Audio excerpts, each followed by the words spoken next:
Hey everyone, what's happening? This is Norm Schriever, episode 9 of the Who in the World podcast. I can't believe we've been 9 episodes in already, but here we are. I have some really fun and interesting guests coming up soon, starting today with someone who's now a very good friend of mine, Yohaun Walker. Yohaun's originally from Los Angeles, but I actually met him down here in Tamarindo, Costa Rica. There was a friend's birthday party and we were coordinating rides, and Yohaun asked if we could pick him up because we had a taxi. And so went to Villareal, this super local little village outside Tamarindo, which is not at all touristy. And out of the darkness and smoke of this little village walks Yohaun, looking like royalty, looking more like he should be in an Erykah Badu video than he should be in a small town in Costa Rica. So I got to know Yohaun that night, and we became fast friends. Super interesting cat, someone I really like and respect now. And we sat down to talk about his brand of tea, his herbal teas, called Wadi Grammi. And I definitely learned a lot, not only about tea and its healing properties, but about Yohaun and his life story. So I'm happy to share this with you. Episode number 9, Yohaun Walker and Wadi Grammi tea. Let's go! I'll stop the world and melt with you. You've seen the difference and it's getting better all the time. There's nothing you and I won't do.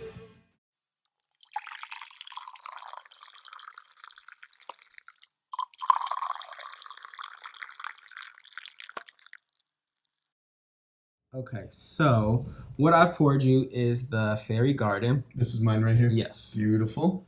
Yes. Fairy Garden And tea. then, Nice, beautiful yellowish color, Yes. like an amber sort of. let me grab. And then feel free to, like, if you want to smell just the herbs themselves. A lot of people tell me, like, oh my gosh, it smells like it could be like a perfume or something, which that, for me, outside of creating something, like there are a few components that I think of, I try and keep in mind when I blend or create a tea. Wow, that's nice. I want something that is very aromatic. Okay. I want something that tastes good, but then also being mindful of the properties. You know, what are the healing properties? So things that will complement, you know, what people want, what their intention is. And that's something that, like, with this project and with Wadi Grammi, I really want to empower people to know how they can be active and play an active role in their healing. I come from, I'm from Inglewood, but the community that I lived in after coming back from college in South LA was Leimert Park. Okay. And community there they're very health conscious. That was like where I found the first apothecary. I'm not familiar with LA much. Like I lived in California for a while. But it was always Sacramento or the Bay Area. Okay. So, but I know Inglewood and a health conscious neighborhood are very different, right? Yes. Yeah. Inglewood. I love Inglewood. I take such pride in being from Inglewood. Yeah. But they're not too far. They're literally maybe like 15 minutes. I'm sure you've heard of Crenshaw. Yeah. So Crenshaw runs through Inglewood and into LA where Leimert Park is. But yeah, that was where I was like, I feel first introduced to herbs and the idea of a holistic approach to healing. And just for me, like historically, you know, I come from a family, Western medicine, we use pills. Not to say that there's anything wrong with it, but there's a lot wrong with it. There's a lot wrong with it. There's a lot wrong to abusing it. Exactly. And forcing it down people's throats and Exactly. medicating, you know, 80% of the kids under 6 years old and whatever the statistic is, right? It's rough. And, you know, even within my family, I've seen how addicting prescription drugs can be. So, you know, for me, I was really interested in finding an alternative. And when I started to explore the herbs, it was honestly so powerful. And I felt like, you know, it awakened the baby alchemist, you know, within me. And to be able to use my hands, I think that is such a gift to be able to use your hands to create. So to be able to combine things, like I said, that smell great, that taste great, and that, you know, you have this experience that you're enjoying, but also knowing that what you're pouring into yourself is meant to serve you, meant to help you. And isn't it amazing that, like, we talk about prescription drugs and, you know, medicine and all that, this has been around literally before human beings. Forever. And human beings are just too obstinate, especially in the West, to realize what's in front of us. I mean, look at the Brazilian rainforest and how much we're killing the per biodiverse, day. I know. Yeah, you know.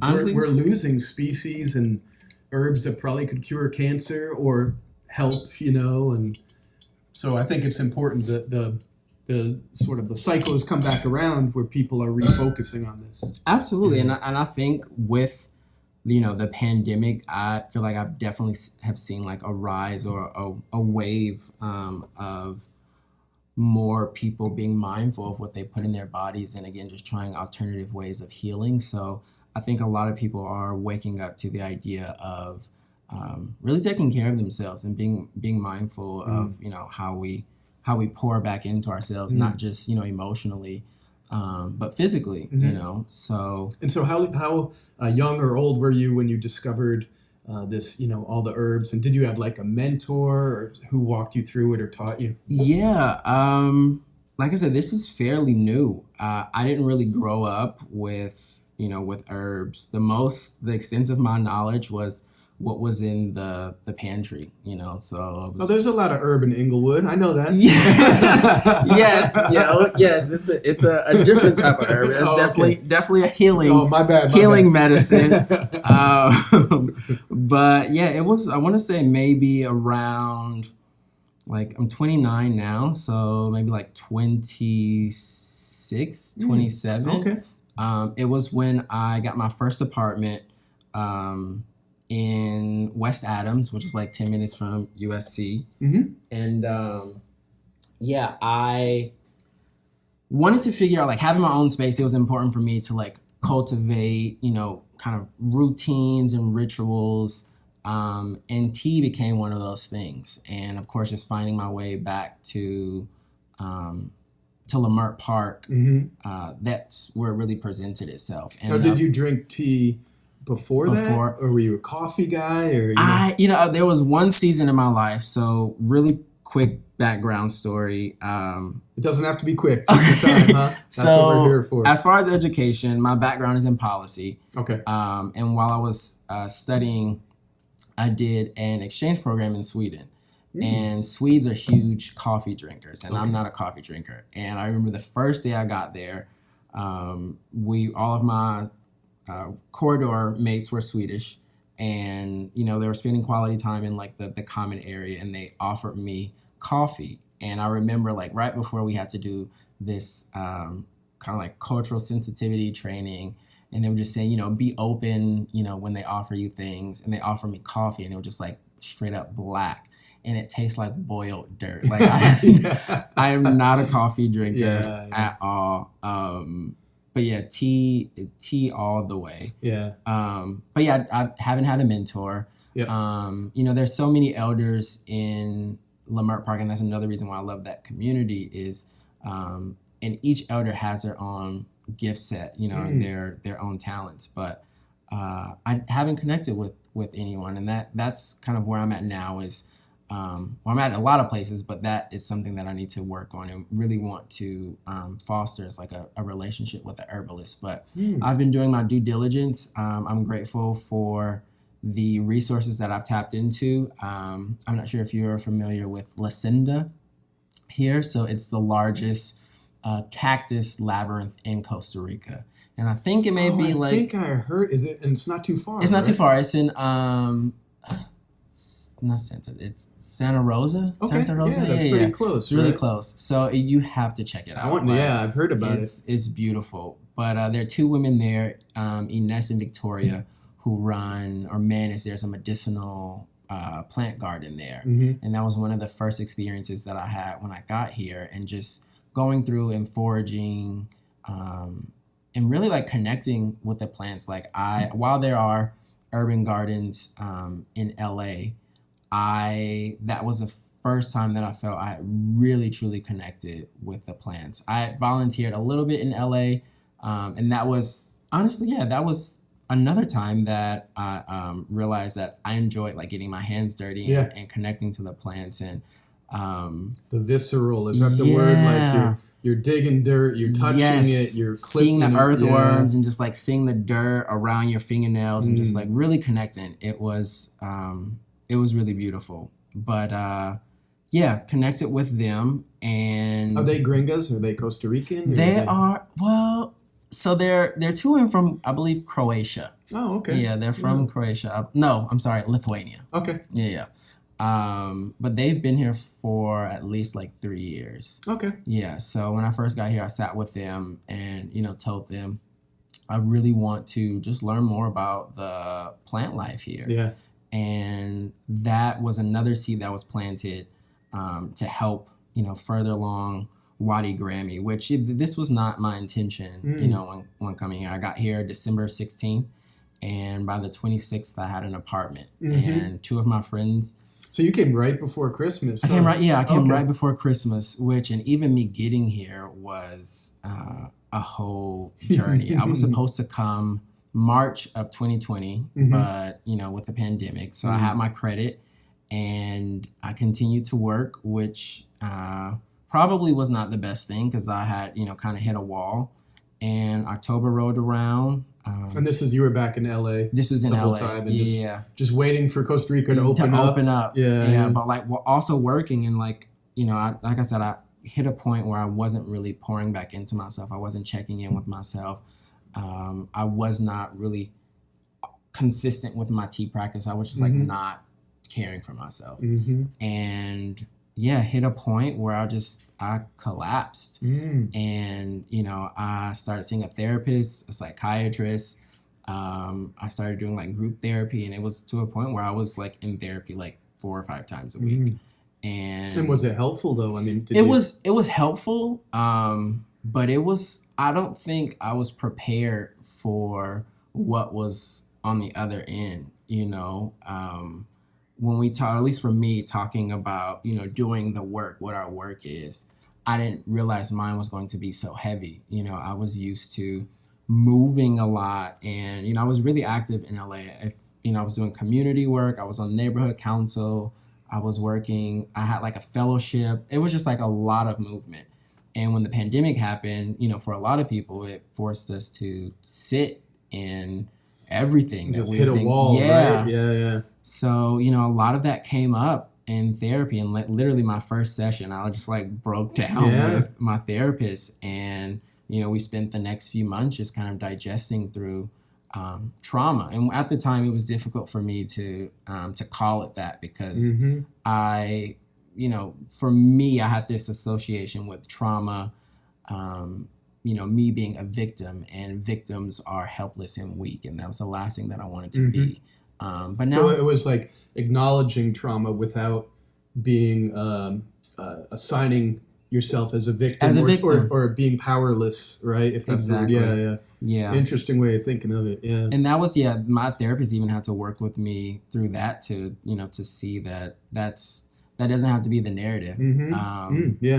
But so work through that, and that's where growth comes through too. Like it's equally proportionate to how difficult and gut wrenching or heart wrenching it is, right? But that's when you come out the other side, it's happier, healthier, better you. Right? It's so necessary. Yeah. It's so necessary. But it's also necessary to do it in doses that is manageable for you. And that was about 8 months ago, and I'm still healing, and I have to teach myself to be patient. But let me give you a clue too. Yeah, it's a lifelong journey. It's never gonna be. You're never gonna get there. I am.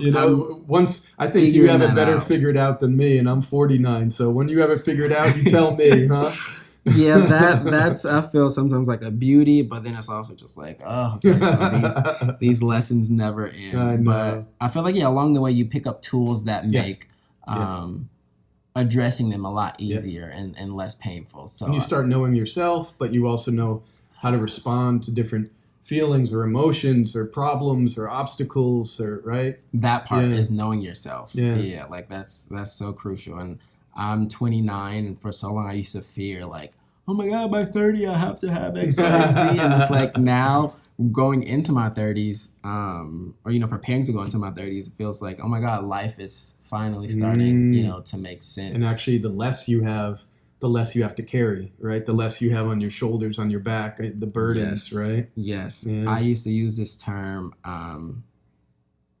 or like baggage. So, I mean, well, everyone uses the term baggage, but for me, it was just like a whole philosophy because I was also, so prior to tea and policy, I was in more of like a creative space. So after college, I worked in tech recruiting for a second, and then I went back to school for design. Oh, okay. And Was that like graphic design, you mean, or fashion design? So Wow. it was mainly focused on like not like sketch, although I took a few sketching classes. It was more of like the technical aspects, so like pattern making, construction. That was something that really I've always wanted to do. But and that's interesting because that's more practical. Yeah. Right, and that's what it goes to what you were saying, that you like to work with your hands and get your hands dirty and actually create something. Yeah. Yeah. So that having that experience really informed like a lot. I realized each experience that we had kind of lead us, you know, to where we are. Sorry, I feel like I'm hopping all over the place. No, it's awesome. I love it. I love it. Yeah. But so back to how I found myself here with Wadi Grammi. And explain that, please, Wadi Grammi. Yeah. Thanks for asking. So when I first got here, I told myself I was going to be open to, you know, all kinds of experiences. And one of those experiences was hypnotherapy. Oh, okay. And have you done hypnotherapy before? No, I'm a little scared what's in the attic, bro. I'm scared to open that door. Yeah, no, man, that's real. That's real. I was afraid of like, you know, what I would find. But then also I was like, what if this lady like hypnotizes me and like takes my stuff? I'm just like, my mind was kind of everywhere. But I was like, you know, I'm going to do it. And honestly, one of the best experiences of my life. It was not what I expected. It felt like, okay, are you a fan of the Avatar, The Last Airbender? Have you seen that? The Avatar? I'm not sure. Is that the movie you mean? Or? It's so they have a movie. The movie was trash. But it's like an animated series. Okay. It's about this boy who there's this spirit, the Avatar. So there's this nation where they manipulate the different elements, so fire, earth, water, and air. And there's an avatar that comes around one life cycle to bring balance to the world. But the Avatar spirit is transferred. So whoever is presently the Avatar, they can go into like this the Avatar state and connect with their past lives. Got it. And for me, it felt like something similar, but it felt like connecting to my higher self. And visually, I remember seeing my mother, who passed when I was 6, and I call her my bonus grandmother, Jeanette. But I called her Grammy. So, you know, my mother was there and Grammy was there greeting me. Whoa. And did you like, because this is powerful. I mean, this is, I mean, so were they there like in the abstract, or did you like, do you remember actually seeing them or I remember seeing them. Or? They were together on the beach in white, just like waiting for me to come to them. And goosebumps. As I Look was, at that, goosebumps. Serious, right? It was a powerful and beautiful experience. And yeah, I didn't grow up with like, you know, I grew up Baptist, so you know, hypnotherapy was not something that was ever you know talked about. That wasn't on the menu. Yeah, but I told myself I was going to be open. So as I was coming out, the hypnotherapist told me to, you know, think of a word or phrase that would bring me back when we, you know, if you know I enter back into that realm, with something that will help me get back there. And I thought about the two most powerful forces that brought me there, which was my mother and Grammy. My mother's name is Zawadi, which is Swahili for precious gift. Wow, beautiful. And Jeanette, Grammy. So I thought, you know, Wadi, they call my mom Wadi for short. So I thought Wadi Grammy, and that was just like kind of like chanting that would, you know, bring me back. And that's beautiful, and it's together it's a beautiful, unique phrase, right? Yeah, I absolutely love it. And I even at that time I didn't think that Wadi Grammi was going to be a brand or, a lifestyle or, have products to offer. But yeah, just like I was fed little seeds along the way. So that's where the name comes from. So let me ask you this with the hypnotherapy. So that was here in Villareal or It was Pachamama. Have you been there? Where is that one? Is that sort of further back in the dirt road? Yeah. So if you're like headed to, do you know where like Dream Sea is? But like the back road. So you know it better than me, and I've like been kicking around here too long. So we're like most of it's the Tico road. Okay. So yeah, there's like the tourist road out of town, and there's like the Tico road, just like the back road. So you take that to get to Pachamama, which is like this little kind of like community. It honestly, the first time I saw it, I felt like Little Red on her way to grandma's house, where it's like this little cabin that's like made from wood, and like the window, like you can see straight into the kitchen. It's beautiful. Something out of a storybook or something. It literally felt like something out of a storybook. So was the lady who did hypnotherapy, is she Tika or Gringa, foreign? She is from Croatia. Okay. Yeah. So she's been living here for a while. Ada. I don't know if you've probably by face again. Yeah. I see everyone by face. She's the little old lady who's always wearing pink and at the market always inviting people to dinner. So cute. Good for her. Yeah, she's really sweet. She's a awesome massage therapist as well. So hypnotherapy is nothing that you just pick up, in your spare time. So she must have been trained. She's been studying a while. She also introduced me to Ayurveda, which I was not familiar with that prior to coming here, which is an ancient, very old, historically like Hindu or Indian form of herbal medicine. So she's been. And actually, I've traveled in India before. Nice. In Sri Lanka.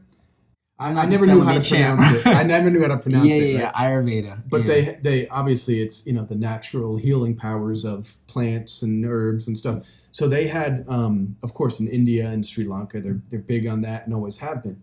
But it was very touristy. But they had like a little farm, and they did a great job where you follow this path and it's curated. And they stop and they say, okay, this plant right here, and they'll have in English little signs in English and maybe a couple other languages. And the guy will say, this is what this does and what it helps with blood pressure and blah, blah, blah. And then you keep going around.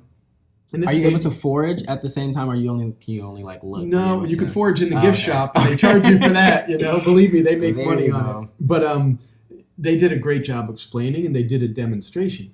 And he goes, for instance, like people pay for laser hair removal. I know it's super random, but he demonstrated other things.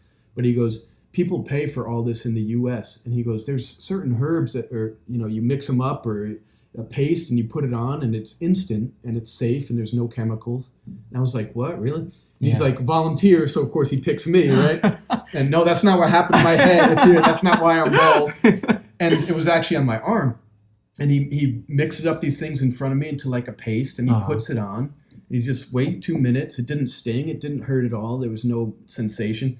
And then he like wipes it off and no hair. Your hair was gone. Completely. Wow. That whole area, bald as a baby's ass. And that's a game changer. And the crazy thing is it was hairless for like 4 months. Whoa. So it wasn't some weird little, like he didn't mix an air in there. It wasn't a scam basically, right? So that was my, and I wanted to buy everything in the gift shop, but I was broke. I was traveling and, I need that recipe. Yeah, I know, right? So that's a beautiful name for your company. Thank you. Yeah, it's and I have such pleasure in sharing it. As I mentioned, my mother passed when I was 6, and I was very grateful and blessed, to have my grandmother and my aunt, a village of strong, loving Black women to always rally around me. But there were moments where, I missed my biological mother. Of course.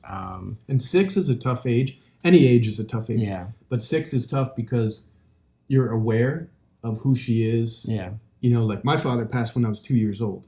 And my sister was 4 she had a tougher time with it, I think, than I did. Knew more. Because she knew him more. Yeah. She had more of a relationship or a bond. And to me, it was not that it wasn't a big deal, but I didn't have a lot of memories. And, you know, but 6 is that age that's tough, right? It was, it wasn't easy.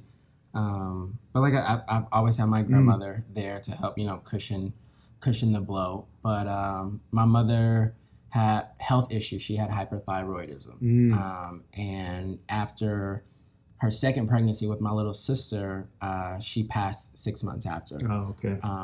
And she passed, you know, in her early 20s. Wow. So, you know, for me now at 29, you know, I'm just very mindful of, you know, the experiences that I have and she didn't get to have. And, you know, I include her in that, you know, even when I graduated from high school, and I'm so sad because it's gone. But my class ring, it was, you know, you get to choose 2 sides, and one side was, you know, dedicated to her and her name, and the other was mine. But you know, Wadi Grammi is a way for me to honor her and very much keep her spirit alive. Yeah. And I even, you know, when I tell people about it, I introduce myself as a co-creator because, you know, Wadi Grammi is very much alive, and I would not have been led here without, you know, her and Grammy. So, and that's what you're trying to pass to other people as well, right? Yeah. That consciousness about health and happiness and where we are in the world. Absolutely. And generational, which is that's so important for a health aspect, because the U.S., I mean, forget the pandemic, right? Even before that is in such crisis. Yeah. Whether it's obesity or blood pressure or, you know, like Heart you said, the disease prescription drugs is out of control. Yeah. Man. It's a lot. So, you know, the Speaking process of which, of can I have a little bit more? Absolutely. Let me try a little bit more because that Let's tea was see. so good. I Which didn't mean to one? interrupt. No. So I had this one. Okay. It was, I think you had, well, let me taste just to make sure. Okay. Let's see before I. These are beautiful little glass. What do you call these? These little, they're not cups, but I mean, it's on a rack suspended off the ground. So I'll let you in on a little secret, but after this, I guess it won't be much of a secret. Sorry. So this was the rose one. Okay. Was that the one that you had? I think I had this one. Okay. It was the one you said was at Utopia. This is Utopia. So do you want to try Utopia now? Okay. Yeah, I'll try. It's all good. I have to get labels for these. And you have beautiful little vessels for these with the Thank old you. school. I don't know what those are called, but the little tops that you. Yeah, I went crazy with. I've invested a lot. You're welcome. Yeah, I've invested a lot. But believe it or not, well, maybe leave it, but these are actually candle holders. Oh, okay, that makes sense. They're candle holders, and I just had the idea of that is perfect for if I want to do, you know, just like shooters or, you know, if I want to do samplers. This We is got to perfect. think of a better name because those two shooters I know. and samplers. I think of like alcohol. Yeah. Like we're trying tequilas. No, you are absolutely right. I gotta come up with something. But it's a beautiful little setup, and you're right. It's Thank perfect you. where, you know, you can see the light go through it and the color. But yeah, that's very nice. And that's what I wanted to highlight because, you know, I work with over now, you know, since my last trip, around 60 different herbs that I work with range from, you know, from taste profile to medicinal attributes. But even just like with colors. So one of the herbs that I work with is butterfly pea flower, which is. I'm glad you added the flower. Yeah, to that. I thought you were stopping at butterfly it's pea. PEA. Yeah, okay, gotcha. But I have gotten that a lot. Just like, wait, is this like butter? It's not butterfly urine. And if so, that would be very difficult to collect, and I'll have to charge you a lot more. Yeah, exactly. But it produces this really pretty blue. And when you add any type of citrus to it, it turns purple. Interesting. So it has been a fun experience. It's like a science. Yeah. You know, you're creating these mixing things. Exactly. And, So, and that's, like I said, outside of tea distribution, we also offer experiences. And for me, that is the more exciting part for me because, you know, I love engaging with people. I love sharing knowledge. At one point in my life, I was a teaching assistant and, you know, just working with the little ones. little people they're so much fun. Yeah, they are. They're way too honest, huh? Seriously, way too. But it's refreshing because sometimes you don't get that level of honesty from bigger humans. Yeah. But so yeah, we currently I offer 3 different experiences. So a tea tasting, which has capacity for about like 13 people, where I will curate a menu. It normally consists of about like 6 pours, so I do 6 different blends. Depending on the crowd, they can have more if they want, where I share kind of a little bit about the herb, where it comes from, some of the medicinal uses, taste profile, steeping instructions. And then there is the blending workshop, where I'll have a few herbs and allow clients to kind of create their own that's pretty mix, fun, yeah. which is really fun. And again, Probably they make a big mess you got to clean up, but it's still fun, right? As long as they're happy. Yeah. At the end of the day, I think that is important. But yeah, sometimes and they get exposed to it where it's an introduction, right? So now it's like, so I don't just buy these tea bags. This is what loose actually leaf. goes. Yeah, loose leaf. Yes, I read about that too. The whole history of tea. I was telling you, I was Googling, and how the tea bags really didn't come in play until the Americas in the beginning of the 19th century.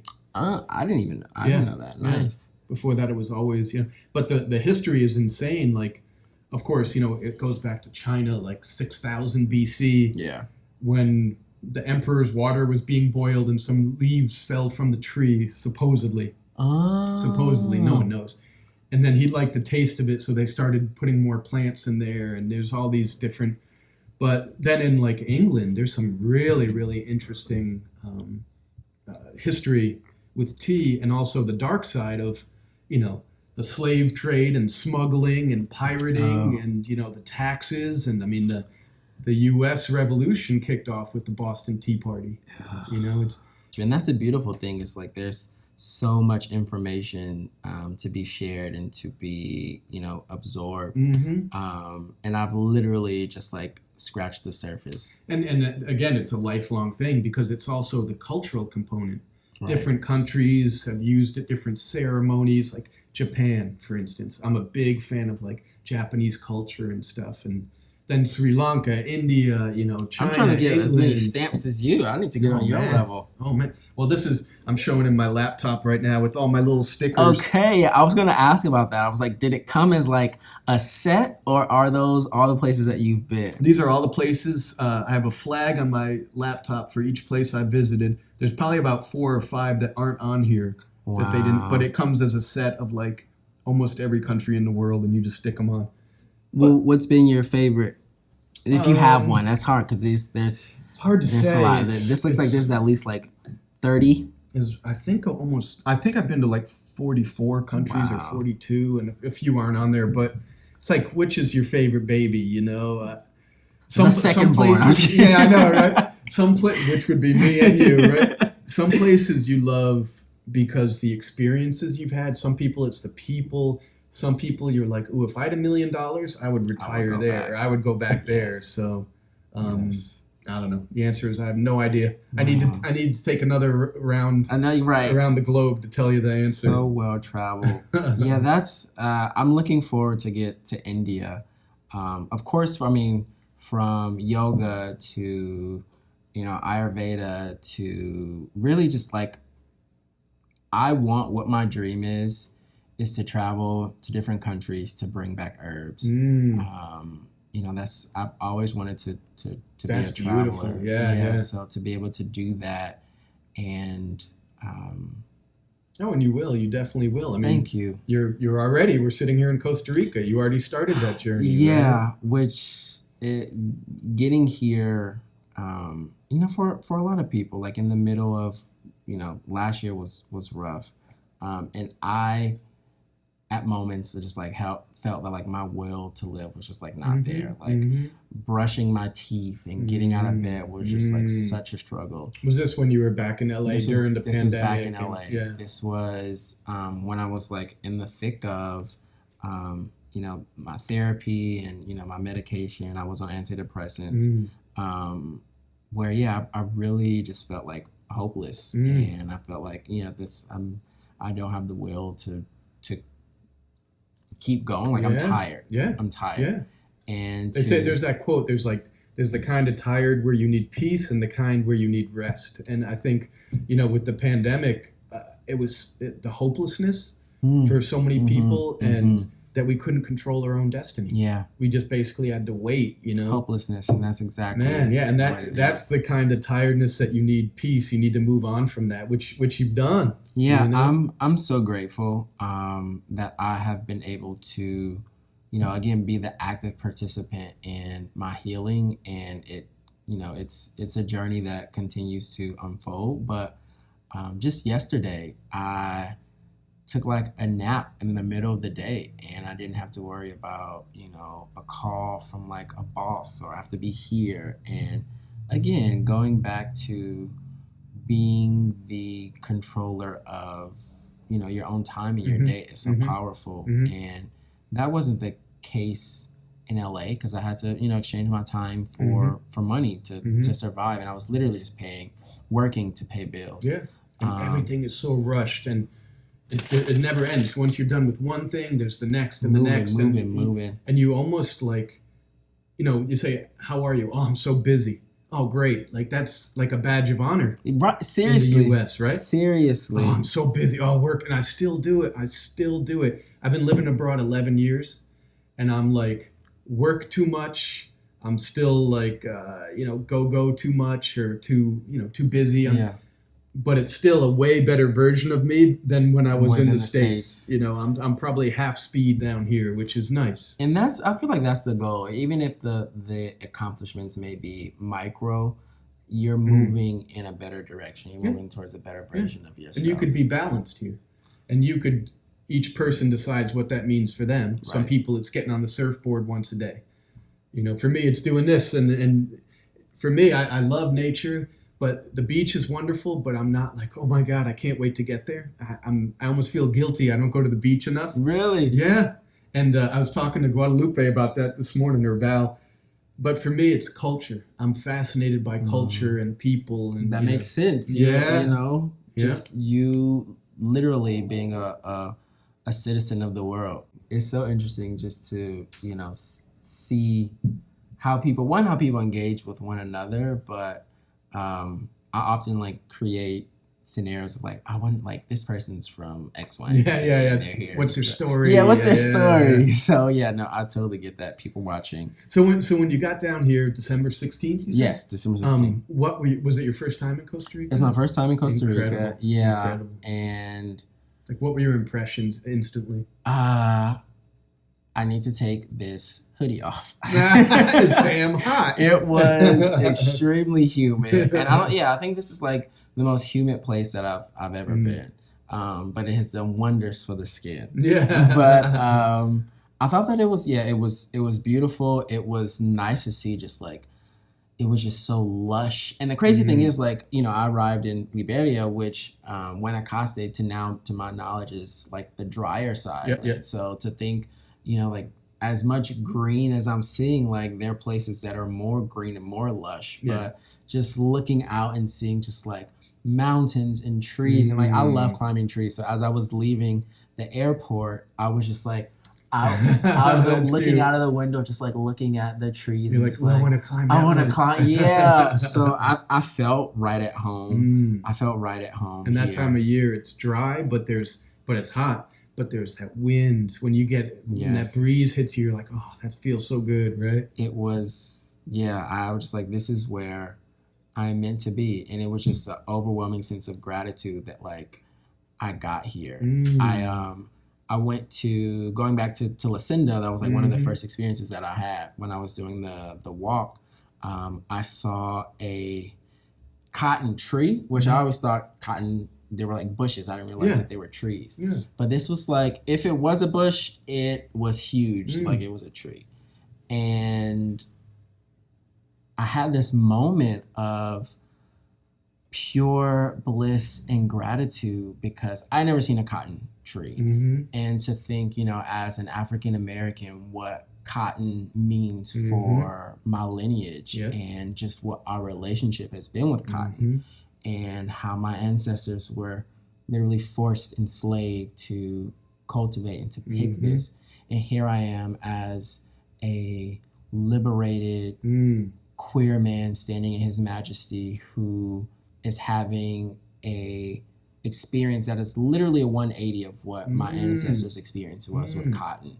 And in that moment, I realized how grateful I was to be here. And, you know, and there's a new narrative, like you used the word narrative before, like your whole relationship, you know, with a lot of things in your life probably down here has changed. Yes. Because there's new context, there's new perspective, there's new, right? I feel like a completely new person. To be honest, I there are moments where I struggle. Like the first time that I went back, I was afraid of making myself small or kind of regressing, or, you know, the same things that kind of plagued my mind would come back. Not really. I felt some of the anxiety going back, but I'm still working on. It's weird as fuck for me every time I go back. The first trip I went back for 4 days, and I was like, yeah, this is more than only enough. 4 days. Yeah, only 4 days, and Wow. it was more than enough. It was really just a supply run. Okay. You know, I did see some family, but 4 days was enough, and I'm grateful again for that trip because that was my first time going back, and I wasn't sure what, you know, to expect. Like, am I going to get back, and am I going to like fall back in love and just like miss it and want to stay, or will it confirm everything that I've been feeling, that, you know, this place, LA will always be home, but it just doesn't serve me in this moment. And the moment that I landed, it was just like, I'm ready to go. I'm ready to go. Like, I'm ready to go back. And a lot of it was around, you know, the pandemic and just you know, from getting in the car to hearing it on the radio, and just like, it was a lot. Right. So yeah, I'm not sure, you know, how long this will be part of my journey, but for now I'm doing what I've felt called to do, which is to rest and to build my brand, you know, to build Wadi Grammi and to share more, you know, to share more of the knowledge of, as I learn, I want to share that knowledge with other people who are interested in. And you said rest, I think heal. And I think those could be simultaneous. You healing, like rest implies you're not doing anything, which we both know isn't true. Oh, no. You're very dynamic, right? So I think healing, and also you're putting that same process into, or that same love into your brands so others can heal. Yes. So to me, that's what's really cool, sort of the synchronicity about what you're doing now and where you're at, you know? Yeah, thank you for that. Yeah, I appreciate when people, so right now I'm in 2 locations, in Utopia and White Lotus. Okay. And I've made, you know, a few blends for just like private clients. And to hear their feedback and reviews, and just like, yeah, I had this like right before I went to bed, and just like it really helped put me to sleep, and it just gave me like really good rest. Whoa. Yeah, just to hear people doing well, I think, yeah, this has been, and I describe Costa Rica as, you know, very fertile soil where you can plant so many dreams and things for yourself, and it's a lot easier, I feel, for my reality, it's a lot easier to manifest here, you know, in this place. I love that metaphor, because we know, you know, the nature, the biodiversity is insane in Costa Rica. Yeah. I mean, Rich coast. Yeah, it's unbelievable. But to think that other things grow, like people's passions, their dreams, their, you know, you know, my tribe has always been like black women. Black women have always rallied around me. But yeah, she just finished up her master's program, where she was the only black woman in a environmental economics program. Whoa, interesting. Yeah. So she's from South LA as well. And she was like, you know, I saw and she lived in South LA, South Central, but then, you know, went to private school in Santa Monica. So just seeing what the different realities were for people there, and, you know, the environmental injustice. And she was like, this is not okay. So she has made for that. her. We We need a lot more of that. Yeah, so Yeah. I'm super proud of her. She took her exam today, so Congrats to her. What's her name Yes. again? Marcy. Marcy. Congrats, Yeah, Marcy. Marcy. I absolutely love the environmental cause. And now it's just, I mean, there's no other way of saying it. It's critical year by year how bad it's getting, how much worse it's getting Yeah. across the globe. And of course, then it goes faster when you have less trees, you have fires, you have deforestation, you have heat. It sort of quickens the pace of deterioration. Yeah. But in the West, and even this year in the West, it's like the hottest and driest in 1,200 years. Really? California is the hottest place on Earth right now. I believe that. That's not right. I believe that. In I think it was Arizona about like a week ago, it was like 126. Yeah. No, even in California, which they get summer heat, but it was like 115 or something. They set all these, so it's the hot, and then you have, with the dry season there, you have all the forest fires. Yeah. Which is just epically terrible. Yeah. Which then you have next year less trees, and so our policy, how mindful we are, about what we produce, what we consume, our waste, everything needs to shift focus real. So I'm hopefully, I'm the generation a little bit older, and I won't say we fucked it up, but we didn't fix it. I mean, it's up to your generation and the younger generations. And I think the good news is people are more conscious, the younger generations of them. Absolutely. Yeah. I've seen, just being on social media, just seeing how engaged a lot of, millennials, my generation, but also Gen Z, they are extremely active and very present in a lot of campaigns that are happening right now. So I'm really proud of this generation and grateful for them, making this, the issue of their generation to really take up and address. And it comes back to with what you're doing with tea. I mean, you take care of the planet. Everything we need is, and there's of course a place for medicine and surgery and all, but everything we need to live better quality lives is right there in nature. We have, and it's about tapping back into, like you were saying, like that information and knowledge that has been there for forever. So how do we tap back into that? So for me, it's about empowering myself so that I can empower others to, if you don't want to take an aspirin, or if you don't want to take a Tylenol to break a fever, you can take feverfew. If you are bloated or something, you don't have to take Pepto-Bismol, you can take Phenyl, And you could be, with tea, you could be so proactive, right, where you generate better health just through your daily practice, so you don't have to wait until there's a symptom or a sickness. Exactly. Being proactive instead of reactive. Speaking of which, well, first let me try the other one if you don't mind. So yes, I haven't even been keeping track of what I've been pouring. I think now we're on the middle. Okay. Yeah.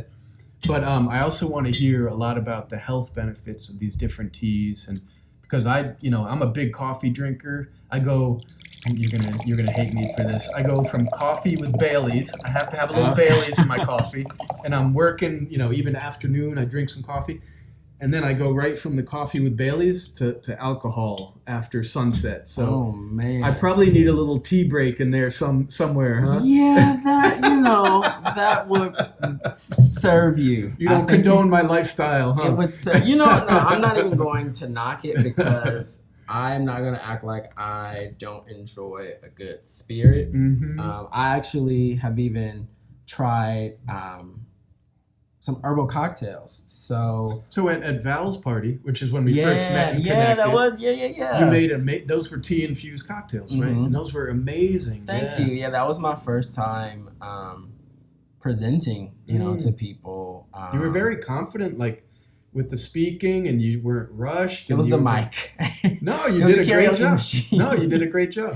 Thank you, man. I appreciate that. And yeah, it was fun. Like, I enjoyed hosting that experience and just seeing people's reactions. So for me, that was confirmation that I'm doing what I'm supposed to be doing, and I'm where I'm supposed to be.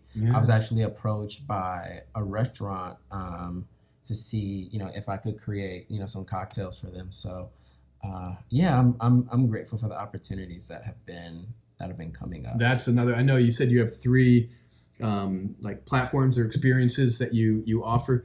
I think the tea infused cocktails is another one you could add to that. I think those will be very popular. Absolutely. Yeah. Right now, like as I've been learning about, the herbs, while, I'm super excited and looking forward to educate people on, the benefits, but then also you have to be mindful of, side effects. And especially when folks are on, let's say, like anticoagulants or, like blood thinners or, on medication for diabetes. There are certain herbs that can counteract that. So interesting. So you really need to know. Yeah, you really have to know. Cause I certainly don't take my health, try not to take my health lightly, and I don't want to do the same. I don't want to do that with other people. Are you a vegan, vegetarian, anything like that? I am not anymore. Okay. I tried it at one point, and I'm pretty, I was pretty proud of myself. I was a vegan for about like 14 months, and it was mainly, for disciplinary reasons. Yep. If you can control something that, as necessary as, as eating, we have to do that every day. Yep. So if you can create discipline with that, then, for me, the idea was that same discipline would trickle over into other areas of my 100%. life. Yeah. But I don't remember what I had. Was it like, and it wasn't even anything great. It was like Chipotle or something. Hey, Chipotle is great. Chipotle, yeah. No, all right, put it this way. In California, Chipotle is like, nah. Yeah. But in Connecticut, that's like probably the best burrito Mexican you're going to food get. Yeah, it's not very good. Gosh, New York's got some, but I is- miss the California Mexican food. That is so sad. Yeah, it is. And guac is extra. I mean, come on. Oh my gosh, I was spoiled in LA with guac. I lived in DC for a short period of time, and I remember going into the Whole Foods there and like looking at the avocados, and they were like rocks. So it's like if you want, whereas in LA you can like get a guac and get an avocado and make guac that night. But like on the East Coast, I feel you buy avocado, you plan for next week. Right? Yeah, that's ridiculous. To use it. So I'm just like, this is madness. I gotta get back. No, California, the Mexican food's insane. Yes. One of my favorites. Yeah. Are you a fan of Salvadorian food? I don't think I've had it. Pupusas. Yeah. Oh my gosh. Yeah. When I went back, I was just like, there were two types of cuisine that I had to have. Ethiopian and Salvadorian. Oh my god! I've had Ethiopian food, and actually, I grew up in New Haven, Connecticut, which is close by, which is where Yale University is. So thank God that brings in so much culture and people from all over. Yeah. So there was like an Eritrean restaurant, and Thai restaurants in the '80s when no one knew what it was, and Vietnamese and this, and So I've definitely tried some. Yeah. Have you been to the continent? Have you been to Africa? Only not sub-Saharan. So I've been to like Egypt, Sinai. I think that's it. Okay. Yeah, but I definitely want to get there. I definitely really want to go to Senegal and Ethiopia. Those are like the two places that I really want to check out. But so break down for me some if you want. Absolutely. Some of these health because people are going to be amazed, interested. You probably get emails and people saying, I want to sleep better at night. I want to lower my blood pressure, blah, blah, blah. Yes. So we'll start with I haven't come up with a name for this one yet, but it is a mix of chamomile, lavender, gatu kola, and Moroccan mint. So wow, interesting. Even the names of the different herbs are so nice, right? So what was the third one? Gatu kola? Gatu kola, yeah. So that is similar to ashwagandha. It is an adaptogen. So gatu kola is also used along with ashwagandha, a herb that's used in Ayurvedic medicine. So basically, as an adaptogen, what it does is when it enters the body, it balances whatever is imbalanced. So it's like you don't have to tell. Yeah. Have you ever seen Osmosis Jones? No. So TV raised me. TV has raised me as a child. But there's like this little. So it basically shows you what's going on inside the body, and like the character takes like an Advil, and like you can see the Advil like addressing and like healing things. So I use that as an example. Like when Gatu Cola enters the body, it goes exactly to where it needs to go to create to achieve balance. Homeostasis, right? Yes. Is that big word? Damn. Yes, Damn. I know. Spelling bee champ. So yeah, Well, I Gatu know, and Cola I is- know to that point, a lot of problem with the modern human being and their diet is inflammation. Inflammation is the root cause of Yeah. like a lot of illnesses. Yeah. Is inflammation and mucus. Yeah. So then we have, that's the Gatu Cola. Then we have the Moroccan mint. Most mint, like all of mints are stimulants. So I wanted to create, with this particular blend, the intention was, and being very mindful of creating a blend that helps with anxiety, that can be great when you want just like a midday kind of like rest or break. Something that was good for the nervous system. So chamomile, lavender, and again, the Moroccan mint are all great for stimulating the nervous system, for anxiety. Chamomile by itself is great because it's one that you can give, to children. Yeah. It's safe for women who are nursing. I even just like reading, some women like will mix it with their breast milk. So this one, again, the intention is to create balance, to restore, but to create rest. And that's interesting because, I mean, before the pandemic, it was probably like 40% of people had some sort of anxiety, and now it's probably like 101%, right? And so I think everyone could use that a little bit for, that. But of course, most people don't need medicine; they need to change their lifestyle. And that is the key. And I encourage, as my mentor has encouraged me and has always shared, give yourself grace. I constantly tell myself that, but also trying to share that with people. It's like, it's a process, it has been, a lot of us have gone through years of conditioning. So we have to relearn. We have to, it's like reprogramming, ourselves to take care of our. Well, wouldn't it be nice if we had some real education in schools? I know that's a whole nother enchilada, right? But I mean, talking about environment and this and what healing is and how to take care of yourself and mental health, and like, instead of French history and things calculus, that you can use. Not to say calculus isn't useful. I mean, I was lucky. If you're going to be an engineer or a designer like you were, right? But for the average jackass like me, it's like there's bigger priorities. There's bigger priorities, right? Which is our health and our environment, and yeah. And that's something that like I've thought of, like going back to my experience working with kids. I would love to expose children to the healing powers and medicinal powers of plants.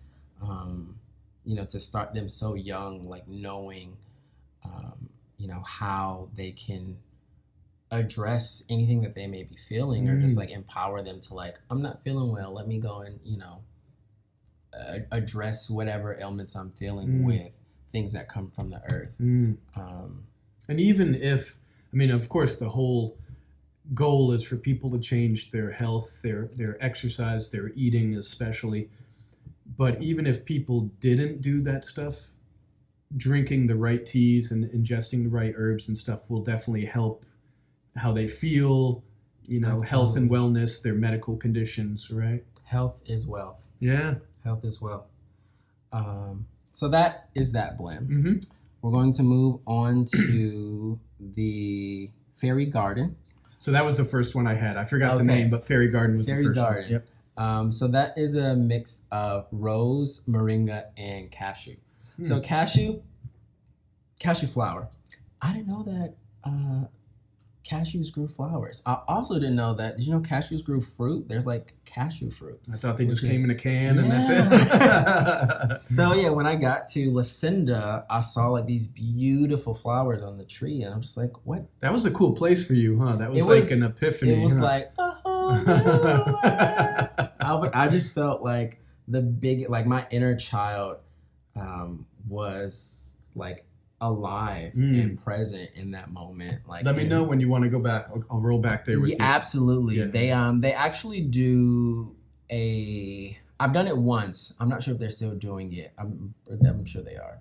But they do a farm to fork or like Farm to fork farm or to something. fork Yeah, I think that's what it's experience. called. Where whatever's on the land, they prepare a meal. Which just like the ambiance is great. Yeah. I don't want to say I made the choice of choosing the vegan option when I went, and I went with my partner, and I ended up just like, eating off of his plate. Like, this is nice, but better in concept than it is in the taste some of that fish. Yeah, but it was still good. Yeah. But I was just like, I need some animal protein. I don't know what I'm trying to prove and to whom. But so the cashew flour, again, never heard of it after doing some research. So it's rich in antioxidants and vitamin C. So with antioxidants is great for fighting off free radicals, so it helps minimize the chances of getting cancer or cancer cells reproducing. Moringa. Really? And that's like established scientific. Wow. Yep. Amazing. Moringa is a superfood I'm sure you've heard of. Have you heard of moringa? It's big in Asia. And I never even knew what it really was, but they add like moringa powder. No one like sits down and eats a plate of moringa. I don't even know what it looks like, but the powder is in almost every like health supplement. It grows everywhere here. Yeah. There's the I don't know if you know the Moringa Man. There's he makes literally everything with moringa, from like soaps to all kind like bars, all kinds of stuff. But moringa might actually be a good alternative for if you drink coffee for like the energy. Moringa is a great source of energy. Oh, okay. Yeah. Interesting. And then we have the rose, which rose for me is just so beautiful. It's so delicate. It's so regal. Rose is great for blood circulation. It's good for purifying the blood as well. It is another stimulant that helps you relax. And so there's a way, like you said, two things: a stimulant that helps you relax, yes. and a lot of people don't realize those don't have to be mutually exclusive. Yeah, you're like, not just like you could get some mental energy or physical energy without being too amped up or overhyped or anxious, right? Exactly. Yeah. So that's the beautiful thing about rose. It's also a great ingredient to add with any type of blend that I may want to do for womb health. So it helps with like PMS or menstrual cramps. Okay. That won't apply to us, but well, I know a lot of women really, struggle with that. Yeah. Right. And in the U.S., a lot of people get medication, or I won't even say hormones. I have no idea what they treat for it and stuff. But in the developing world, people don't have those options. And a lot of women struggle with that. Keeps them out of the workforce sometimes, or out of school if they're younger. So yeah, it can from what I've heard just from community and loved ones. It's not easy being a woman. It's being a warrior. So so that's great that there's something a herb that helps specifically with that. That's wonderful. Yes. Yeah. So, and rose also smells good, right? It smells. Yeah, it's. I don't know if you. The first thing when I walked in here, I was like, "Oh my god, it smells so good." Thank you. I mean, I burn like incense, Palo Santo, sage, yerba santa. I stay burning something. Amazing. And then last we have Utopia. Funny story with Utopia. So this blend was created in preparation for my first tasting, which, oh my gosh, just like going back, I was so nervous. And was it here or in LA? It was in Tamarindo. It was in at Utopia. At Utopia, Yeah, of course, hence the name. Yeah, it was at Utopia Bakery. And it went well, but this was, I think, like the last pour that I did, and everyone was just floored. They were just like, "Oh my gosh, this is amazing! Really? What's in here?" Yeah, people really loved it. So I'm gonna put you on the spot. Okay. I'm gonna see If I could identify. where you're at with your knowledge. So based off of smell, what you see in This there. isn't going to end well. It smells good. Okay, that is a start. Yes. Earthy? Okay. I have no idea what's in there. So Saffron. I don't even know what saffron is. saffron. It looks like saffron is like red hairs. Yeah, so that's not it. That's not it. Okay. So I tried. There is lavender. Okay. There is Krishnatosi or holy basil. So holy basil is another. That's a popular one in Ayurvedic medicines, and it is also another adaptogen. There is elderberry, which elderberry originally used or historically known being used by Native Americans. I've heard of that a lot. That's like a big medicinal herb, right? Elderberry, and like it's become really popular. You know how like things become a trend. So like when oat milk was everywhere. Once it shows up in Whole Foods, it's also right. It's a wrap. Yeah. But yeah, especially during the pandemic, I saw like elderberry cough syrup and elderberry this and elderberry that. So elderberry is great for immunity. So with this one, I wanted to, again, like with everything that we create, it's about empowering you to feel better from the inside out. So I wanted something that would work on, the inside, that would boost immunity, but that will also create bliss and comfort and help regulate. So yeah, when the elderberry and the tosi are combined, like magic happens. And then to add the lavender, so that's what this is a blend of.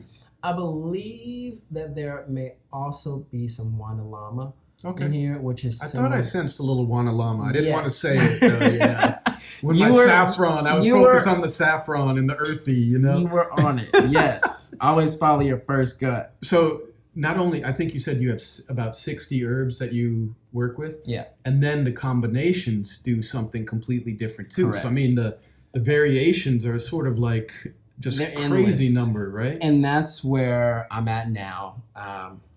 Because I had that experience in suiting and like building something from scratch, I wanted people to have the same experience with their tea. But then realizing, I should probably have some blends that are already kind of, curated and, ready to go. Yeah. So that's what I'm in the process of now of creating. Yes, I still work with vendors and businesses who, or even just, one-on-one clients who may want something specifically for them or design their own. But working on, what are some good sellers. Next time we get together, so my favorite right now is Greenwood Rising, which is a blend of cinnamon and vanilla rooibos tea, which a rooibos is a red tea that originates from South Africa, and licorice. So wow, yeah, combine those that must two. be amazing. It's really good. And then what I'll also do is like a drop of Hennessy. Not enough for like the alcohol content to be like, woo, not enough to make it a cocktail. But what I found is the Hennessy will elevate the vanilla profile of the tea, and it's really nice. That sounds like a nice rainy season tea. Huh? Yeah, oh my gosh. Right? Yes. When it's pouring cats and dogs, you can't even leave your house. And all you can do is put on some music and chill, right? And that's what I think I'm manifesting that I will see great success with that, because people will be home, it'll be raining, and who would not want a cup of tea? While they're Well, I home. love also that I think you'll do very well with these because, of course, there's the ingredient, you put in your research, and it's good, but you're also a storyteller. You're a griot, right? And so when there's a name, when there's a story, when there's a person, a family member, a community, something attached to it, that's where people are really going to connect with it, and it's really going to resonate that it's more than just a beverage. It's something bigger than us. Yeah, thank you for that. I received that, and I really appreciate that. Yeah. Because that's something that has been, as I continue to just like help grow, Wadi Grammi is, what is, our story, and something that has been fun for me is coming up with the names. So with the blend that I just mentioned, Greenwood Rising. So, do you know what Greenwood is? Mm-mm. Have you heard of that before? Mm-mm. So, Greenwood was actually the town in Tulsa, Oklahoma, that was Tulsa burned. Massacre? The Tulsa Yeah, Massacre. okay. Yeah, so that was the I name of didn't the know town. And, you know, for me, I see this as an opportunity to, again, tell stories, but also to tell, you know, where I come from. You know, I don't have any direct connection to that, but it was something. but you do. But I do. And, you know, it wasn't something. Every Black person in America does, whether they want to or not. Right. Yep. So, and it wasn't something that was, you know, that was talked about. You know, I didn't learn in school. And, you know, tea for me, and I think for a lot of people, even culturally, have been a meeting place for conversation. So, you know, and I think about what are the type of conversations that I want to create. And I'm so proud of, you know, my Blackness and who I am. And I always want that to be central to Wadi Grammi, because that's central to who I am. That's central to who I came from, which is, you know, a village of Black women. So how can I honor, you know, myself, you know, the people who have made me who I am, the communities that I come from, but my community as a whole, you know, how do I honor them and tell their story and keep our past, you know, alive. And I think it's also, that's from that perspective, looking out. From the other perspective, you're giving people access to that love and spirit and knowledge, and where maybe otherwise they wouldn't know these things, or they wouldn't feel comfortable talking about it, or just be conscious of it even. Oh gosh. So it's a two-way street, right? That part of, you know, being comfortable to talk about things. You know, I never want to force any type of conversation, you know, on anyone, but last year I was a bit more sensitive to a lot of conversations, especially as, you know, it pertains to race. And I have, you know, friends who are white, you know, friends who identify, you know, who aren't Black. That sometimes it's difficult for them to have those conversations. You know, they were friends who were just like, no, these conversations need to be had, and there were some who kind of shied away from them. And it doesn't even mean they're malicious or ill-spirited or they have negative thoughts. No. There's so many layers of confusion and programming and coding, and sometimes people are so, I mean, they love you, they love Black people, they love all people, but they're so like hesitant to do the wrong thing or to say the wrong thing that it's easier to shut up. And that's what I think we need to get over. Yeah, we all have, but I think that's what we need to get over. Like, the conversations are healthy, I think. Absolutely. Dialogue is so powerful and so necessary and healthy. So, you know, I definitely see this as like a starting point to, you know, to warming up those conversations. And that's something that I want, again, to be central to the experience of like, yeah, you come here to heal, but we also exchange ideas. We, you know, we're able to be vulnerable within your own capacity, whatever is comfortable for you. And it's fascinating too with tea. You got my mind like, it's amazing how big this is going to be. It's going to be as big as you want. Thank you.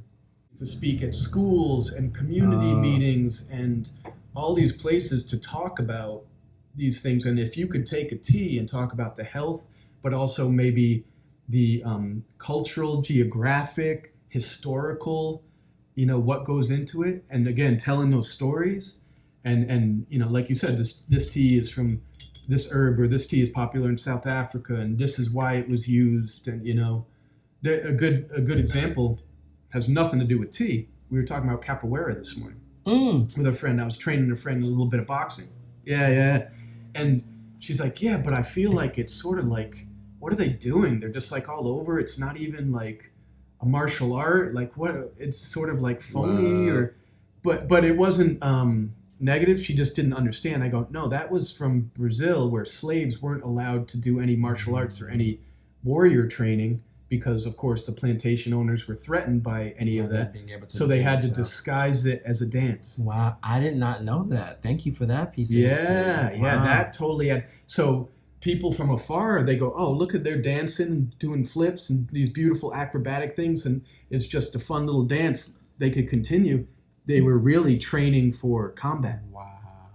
Because right? it very much is. Interesting, it is a right? Dance. Yeah. It is a dance. I did it with a friend, and it's beautiful because I felt that was the first time kind of ever or in a very long time to where my body felt foreign to it, where I had to communicate using my body. I couldn't say anything. So like your body, whoever your partner is, you both really have to be in sync, or you're just like slapping wrists and you know. You get a leg to the head and that hurts, right? Yeah, it's a great workout. But I love that, you know, my point was that the storytelling and how you could connect different times, periods of history, different cultures, the necessity of society, what people, you know, need. And so I think you're onto something beautiful, a whole movement. I think it's a whole movement. I received that. I grabbed what I got up to grab was to show you the logo, because again, it is so central to where I come from, in Lamert Park, the Ndinkra symbols.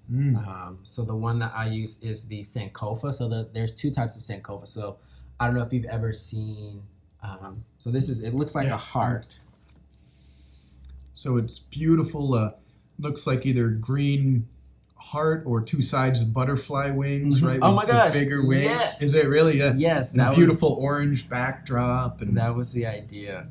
But the outline of the black is the Sankofa symbol. Sankofa, okay. Which which symbolizes going back to receive information to move forward. And you know, just the importance of, you know, the saying like history repeats itself. If you don't know where you've been, how will you know where you're going?